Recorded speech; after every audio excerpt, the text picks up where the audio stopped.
तो नमस्कार दोस्तों, वेलकम टू ट्रेडिंग योगीज। और आज हम बात करने वाले हैं रेमंड लाइफस्टाइल लिमिटेड के क्वार्टर 1 के रिजल्ट की। कंपनी ने जून के क्वार्टर रिजल्ट अनाउंस कर दिए हैं और रेमंड लाइफस्टाइल के क्वार्टर काफ़ी इंपॉर्टेंट है क्योंकि कंपनी ने branded textile, branded apparel, garment सब पे फोकस करा हुआ है। सो चलिए इस नंबर्स को जानते हैं और देखते हैं इसका फंडामेंटल एनालिसिस की कैसा था, और उसके बाद हम टेक्निकल एनालिसिस भी करेंगे ऑन द चार्ट। सो जितने भी नए लोग हैं भाई, वो चैनल को सब्सक्राइब कर लें एंड वीडियो को लाइक कर लें। हम ऐसे ही नए नए सारे स्टॉक्स, वीडियोस, जितनी भी स्टॉक मार्केट की न्यूज़ है वो इस चैनल पे डेली अपलोड करते रहते हैं। सो आपके लिए बहुत बेनिफिशियल हो सकता है कि अगर स्टॉक मार्केट में ट्रेडिंग करते हैं या तो कोई फंडामेंटल आपको न्यूज़ सुनना होती है कोई पर्टिकुलर शेयर पे, तो वो सारी स्टॉक की जितनी भी न्यूज़ है वो हम इस चैनल पे लाते रहते हैं। तो आप प्लीज़ इसको सब्सक्राइब कर लें और चैनल को सब्सक्राइब करके और वीडियो को भी लाइक कर सकते हैं अगर आपको पसंद आए तो चलिए चलते हैं स्क्रीन पर और सबसे पहले देखते हैं इसके रेवेन्यू के बारे में। अगर मैं क्वार्टर 1 के रेवेन्यू के बारे में बात करता हूँ तो काफी स्ट्रॉन्ग रहा। पिछले क्वार्टर के कंपैरिजन में बिजनेस परफॉर्मेंस में भी इंप्रूवमेंट दिखाई है काफी। कंपनी का ओवरऑल बिजनेस के बारे में बात करता हूँ तो भाई ब्रांडेड और ब्रांडेड अपैरल्स क्वार्टर के कंपैरिजन में काफी अच्छे इंप्रूवमेंट दिखा रहा है और कंट्रीब्यूशन भी दोनों का काफी अच्छा है क्योंकि भाई इंटरनेशनल मार्केट्स में भी काफी ज्यादा ही इसकी डिमांड आ रही है।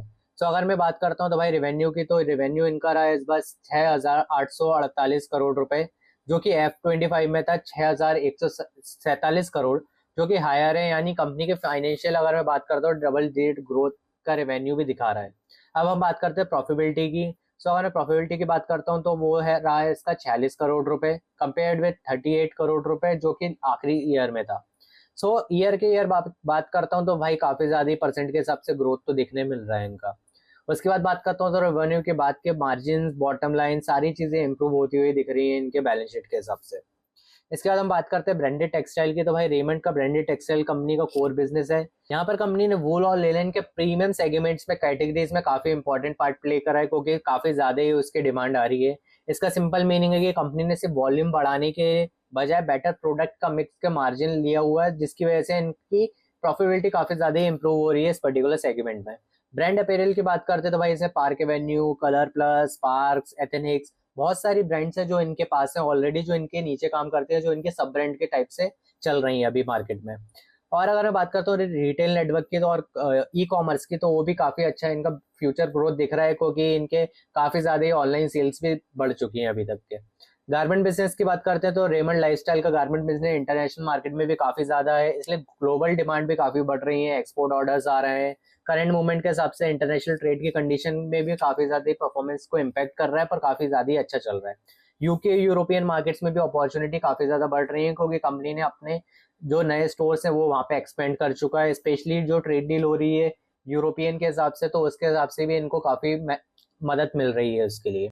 मैं मैनेजमेंट के हिसाब से बात करता हूँ तो मैनेजमेंट के हिसाब से changing in consumer preference according to apparel portfolio को एक्सपेंड करना, रिटेल एक्सपेंशन करना, वर्किंग कैपिटल इंप्रूवमेंट करना, एक्सपोर्ट डाइवर्सिफिकेशन करना, ये सारी चीजें मैनेजमेंट के आसपास से आ रही हैं। जो कि काफी ज्यादा ही इस पर्टिकुलर रेमंड के स्टॉक को ग्रोथ प्रॉफिटेबिलिटी भी दिखाने की अप्रोच कर रहे हैं ये लोग। ये सारी चीजें थी। इन्वेस्टर्स को क्या वॉच करना चाहिए भाई इसमें? पहला रेवेन्यू ग्रोथ, दूसरा एबिटा, तीसरा गारमेंट ऑर्डर्स और चौथा वर्किंग कैपिटल। ये सारी चीजें होती हैं जो कि एक इन्वेस्टर को देखने बनती है।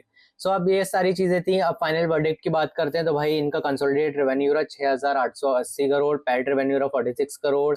जो कि काफी ज्यादा हायर मार्जिन के हिसाब से स्ट्रॉन्ग ग्रोथ तो दिखा रहा है।